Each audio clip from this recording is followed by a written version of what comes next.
यहाँ तक के अंधेरा होने वाला हो गया। सभी बच्चे अपने घर चले गए, लेकिन अब्दी और उसका दोस्त, उनका अभी भी खेलने का दिल चाह रहा था। खेलते हुए अचानक से उनकी बॉल खेतों में कहीं चली गई। शाम भी हो गई थी। अब्दी अपने दोस्त से कहता है चलो घर वापस चलते हैं, लेकिन अब्दी का दोस्त वो बॉल लेना चाहता था, जिसके लिए वो खेतों में चला गया, लेकिन बॉल एकदम से गायब हो गई। एकदम से वहाँ पर अंधेरा भी छा गया और आगे बढ़ गए। अब्दी के दोस्त ने जब देखा तो उसकी बॉल एक छोटी लड़की के हाथ में थी। उसका चेहरा बहुत ही अजीब था, जैसे वो कोई शैतान हो। इस लड़की को देखकर भी अब्दी के दोस्त को डर नहीं लगता और वो उस लड़की के पीछे बॉल लेने के लिए जाता है, जबकि अब्दी उसे रोकता रह गया। खेतों से बाहर निकलकर अब्दी ने क्या देखा कि वो लड़की उसके दोस्त को पकड़ के उसके सर पे पत्थर मारकर उसका मर्डर कर चुकी है। ये देखकर वो घबराते हुए गांव में गया और उसने गांव वालों को चिल्ला चिल्ला कर बुला लिया। सभी लोग अब्दी की बात मानते हुए अब्दी के दोस्त को ढूंढने के लिए निकल जाते हैं। जहाँ पर अब्दी ने उसे देखा था अब वो वहाँ नहीं था, लेकिन फिर नदी के दरमियान एक पत्थर पर उन्हें उस बच्चे की लाश मिल गई। सब लोग इस हादसे से बहुत ज्यादा डर चुके थे।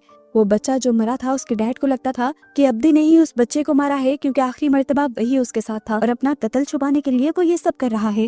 इससे पहले कि अब्दी को उसके ना की गलती की सजा मिल जाती, यहाँ पर गांव की बड़ी फैमिली का एक मेंबर आ जाता है और आकर वो अब्दी की साइड लेता है और कहता है मुझे अब्दी पे यकीन है, वो सब अब्दी ने नहीं किया और अब्दी जो कह रहा है वो सच कह रहा है। वो सब सुमोला ने किया है और शायद वो आज तक जिंदा है। सुमोला के बारे में ये लोग नहीं जानते थे।